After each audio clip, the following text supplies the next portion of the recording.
Hello అండి, అమదాస్ కిచెన్కి స్వాగతం. ఈరోజు మన ఛానల్లో నేను మీకు చూపించబోయే రెసిపీ వచ్చేసి గుత్తి వంకాయ పులుసు అండి. ఇది ఎక్కువ మసాలాలు లేకుండా చాలా ఈజీగా ఎంతో టేస్టీగా ఎలా చేయాలో చూపిస్తాను. నేను ముందుగా ఫ్రెష్గా ఒక 1/2 కేజీ చిన్న గుత్తి వంకాయలు తీసుకున్నాను. త్వరగా మగ్గిపోతాయి అన్నమాట. దానిలోకి అల్లం వెల్లుల్లి, అలాగే 2 ఉల్లిపాయలు, అలానే 2 టమాటాలు తీసుకున్నాను.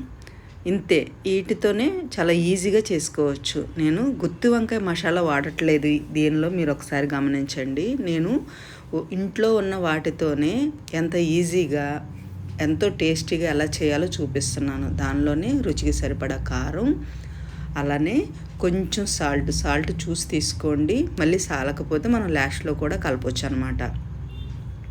మనం మామూలుగా వంకాయలు ముందుగానే కట్ చేసి ఉప్పు నీళ్ళల్లో ఉంచాను. అలా ఉంచితే మనం వంకాయలు అనేవి పాడవకోకుండా ఫ్రెష్గా ఉంటాయి. చూసారా ఎంత బాగున్నాయో.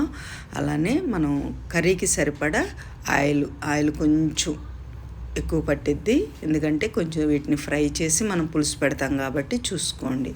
అలానే కొద్దిగా జీలకర్ర, ఒక గుప్పెడి కరివేపాకు, అది హీట్ అయిన తర్వాత అదే ఒక తాలింపులో మనం గుత్తి వంకాయలు వేసుకున్నాం అనమాట.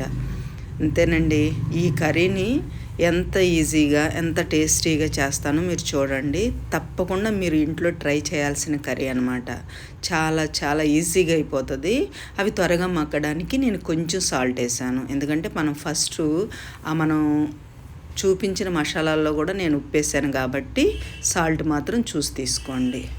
ఇవి మనకి ఒక 50% మగ్గిన తర్వాత మనం వాటిని ముందుగా రుబ్బి పక్కన ఉంచుకున్న మసాలా ఉంది కదా, వీటితో పాటు ఆ నూనెలో వేయిస్తే ఎంతో రుచిగా ఎగుతాయండి. ఈ మసాలాలతో పాటు వంకాయలు కూడా వేగడం వల్ల వాటి లోపలికల్లా ఈ మసాలా అంతా వెళ్ళి చాలా టేస్ట్గా మన కర్రీ అనేది పూర్తవుతుంది అనమాట. అంతే. ఇది వంకాయ అనేది మనకి 50% మాత్రమే మగ్గాలి. ఆ తర్వాత ఆ మసాలాలో ఆ ఆయిల్ బయటకు వచ్చేంత వరకు కూడా అలా మగ్గబెట్టండి. అయిపోయింది. అలానే మనం ఆ జార్లో కడిగిన నీళ్ళు కూడా ఆ మసాలా నీళ్ళు పోస్తున్నాను.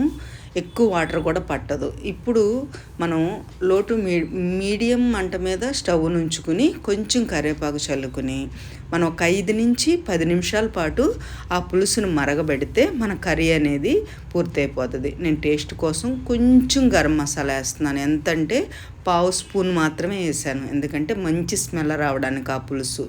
ఒకసారి గుర్తుపెట్టుకోండి, నేను వండింది ఇది గుత్తి వంకాయ కాదు, గుత్తి వంకాయ పులుసు అనమాట. మన ఇంట్లో ఉన్న వాటితోనే చాలా ఈజీగా టేస్టీగా చేశాను. అంతేనండి.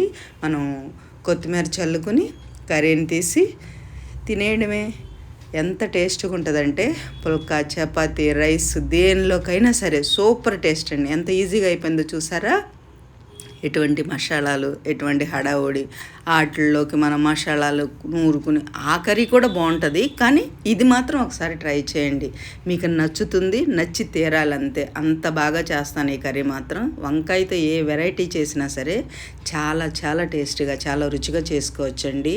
కాబట్టి వంకాయ బఠానీ, వంకాయ పచ్చెనగపప్పు, అలానే వంకాయతో పాటు మిల్లీ మేకర్ కూడా చాలా బాగుంటుంది. వంకాయ బంగాళదుంప కర్రీ కూడా చాలా బాగుంటుంది అనమాట. కాకపోతే ఈ వంకాయ పులుసు కూడా మీరు ఒకసారి తయారు చేసి మీకు ఎలా వచ్చిందో నాకు కామెంట్ చేసి మన ఛానల్ని సబ్స్క్రైబ్ చేసుకోండి.